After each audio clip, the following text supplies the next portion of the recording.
It's the calm after the storm.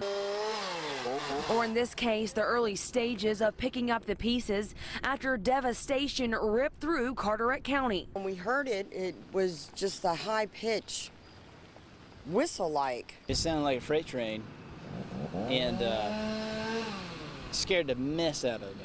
In a morning of disbelief, as many Carteret County residents woke up Wednesday morning to find their front yards resembling a war zone. Kind of cried and hugged each other, and we were okay. Melissa Price and Quatasha George are both nurses at Carteret General Hospital in Morehead City. They say when they were pulling out of the hospital parking lot to go on break, they ran into some unexpected turbulence. We were driving through the parking lot, and the same time that we heard on the radio that a broadcast was coming through, we turned it up, and in the same second, everything got black. According to the National Weather Service, the tornado came ashore near Ocean Sands Hotel, tracked inland toward the sound, and then back on land near the Carteret General Hospital. Not a lot of obvious tornado damage right here in this location.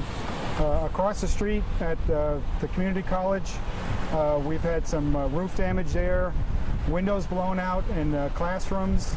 The National Weather Service surveyed the damage Wednesday morning using state-of-the-art technology called a damage assessment kit to determine the strength of the tornado. I can take a picture. Storm date, here's your damage indicator, DI. So trees, hardwood, we got a lot of oaks over there that were trees trunk snapped. It just happened, boom. I was not expecting it. Carteret General Hospital lost power and had to use its generator. Officials say the hospital also had debris damage, but no one was injured, and patient care was never an issue. We're at Ocean Sands condominiums, and this is what it looks like when an EF2 tornado rolls overhead. The roof separated into what looks like a giant jigsaw puzzle. Here's one piece right here. Plenty of damage around Carteret County, but there were only 2 injuries. Both men injured right here when that roof collapsed. Both of them say they're happy to be alive. Mel Horde was in his condo, this one, when the tornado hit. And then he was trapped, thinking, I was getting ready to see my mom and dad.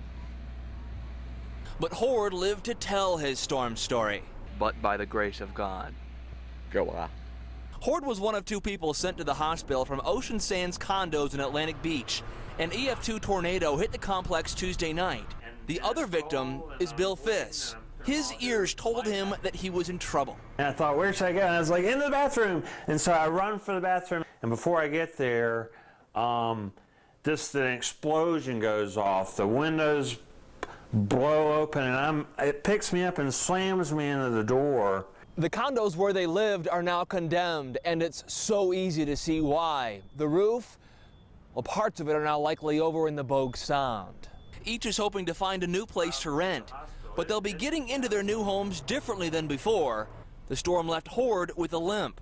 It's a bandage right now, but you can see the blood and stuff, and there's 12 stitches. And Fiss asked for a wheelchair. His injury was his knee. For Horde, the storm was, in a way, worse than war. Did Vietnam do any worse than this to you? No. We're just devastated. It just seemed to come down and hit this unit and skip along and not do a lot of damage to the others. She owned a unit here for 9 years, and now it's gone. 15 people had to be evacuated in this area. 2 people were taken to the hospital. The tornado came through, causing power lines to scatter all over Highway 58. Crews worked to clear the roads of debris to bring back power to residents. And we jumped up and we ran to the bathroom, and we heard a big explosion, and we think that was the tree that took out our roof on the back end of the house. They say it came and went in less than a minute. It was like a freight train sound, and it just, he thought our roof was gone. After it was over, they went outside, unsure what or who had been lost. Scared to death and in disbelief. Many of them say on this holiday, even though a lot has been lost, they know it could have been much worse. Those who weren't there during the tornado are rolling in to see what's happened to their residences. Joanne Gusco first heard about what happened to her home away from home on the news. The second floor is totally gone, so we had to come today. The only thing the tornado moved was a book and an air conditioner. We just love it here. The Gusco's unit may look okay, but just a couple doors down, it's total destruction. Thank God I wasn't asleep, because if I had been, I'd be dead. Melvin Ward is thankful to be alive this Thanksgiving. I can't believe I'm alive. They said there were minor injuries on the beach. There were major injuries, believe me. Ward was asleep in his Ocean Sands condo when he heard the unmistakable sound. A tornado was bearing down. The walls exploded, the roof was gone. I grabbed hold of the door frame with my left arm, and I was just literally lifted off the floor, was hanging there. Ward wasn't the only one whose life was turned upside down. They just lost everything. Some Ocean Sands residents may not have suffered injuries, but for them, the pain is real. You just get sick to your stomach is what you do.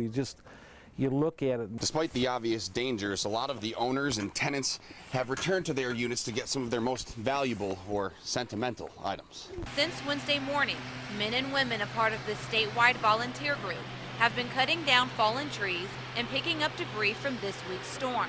The organization says they do this because it's their duty. I just think it's a great opportunity. These people take their time and cut from Thanksgiving to help these people out here. And it's not about us, it's about serving Jesus. And that's our main focus, is to serve Jesus Christ out here. Out here among very thankful residents. Thank Him from the bottom of our heart that they're good Christian men. They know that no one person can do this by themselves.